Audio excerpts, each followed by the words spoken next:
right, thanks, Chris. Well, are you looking to plant some shrubs in your yard that also have some delicious fruit attached to it? Okay, we've got some for you. I want to bring in Miss Buna. She is with Basil and Rose. Hi, Buna. How are you? I'm great. How are you? Good. You tend to like to come in and show us things that we can eat. You know, we can plant and eat. We're okay with that. So, talk to us just about this time of year and what we should be planting.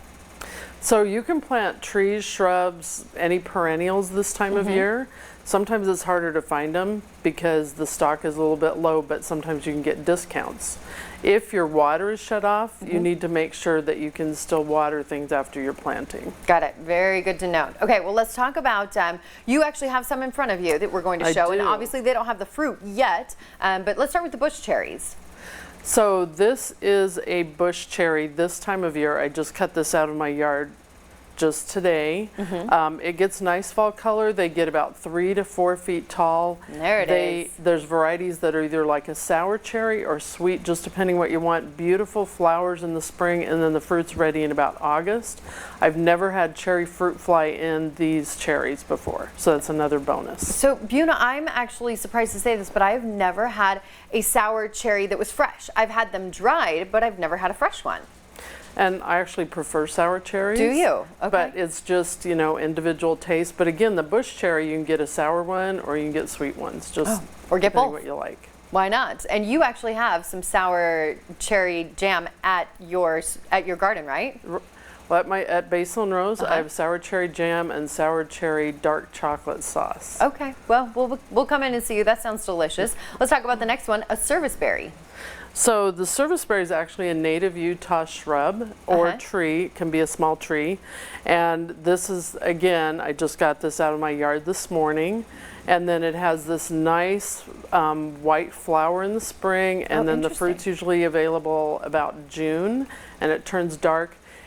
Blueberries don't grow well here. This can be used as a substitute for blueberry. It's not exactly the same. Nice orange fall color. I like that it has the flowers too first. You know, you kind of get a bunch of different moments with it, which is so nice. Okay, and then let's move on next to the currants. So I brought a couple different kinds from my yard. This one that started turning color is golden currant, which is one of the native currants. And I forgot which currant I cut this one from. I actually grow 9 different varieties in my yard. Most currants have the pale greenish yellow flowers. And the fruit can be red, white, black, or orange. The golden currant actually has yellow flowers. So that adds more color to your landscape. The shrubs get anywhere from 3 to 6 feet tall depending on the variety. Most of them taste good right off the shrub, or you could make jam or juice. Okay. Now, there's a couple others that you mentioned, gooseberries, honeyberries, and aronia that are also good. So gooseberries are related to currants, so they look similar. Gooseberry pie, if you've never had gooseberry pie or jam, it's amazing. Aronia, I don't personally like it fresh right off the shrub, but you can again make it into jam or juice, and maybe you would like it. Nice fall color. And then honeyberry is actually hardy to 40 below, and it's a blue fruited honeysuckle.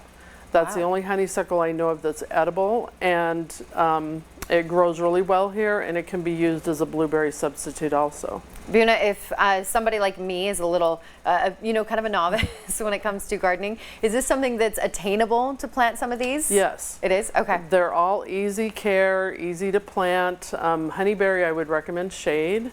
And all of the others, well, except the bush cherry, I'd give that sun, but the rest can handle shade, but they don't have to be in shade. Well, good to know. And you also offer classes. You have a lot of products. They can come down and visit you at Basil and Rose. Tell them your location and where they can find you. 2110 Orchard Drive in Bountiful. And yes, if you go to basilandrose.com events, you can see the schedule of classes and other things going on there, because we have sourdough bread making and other classes. Oh my gosh, sounds so good. I love it. You're making me think of my cute grandma and her wonderful garden. So thanks for being here, Buna. Sure.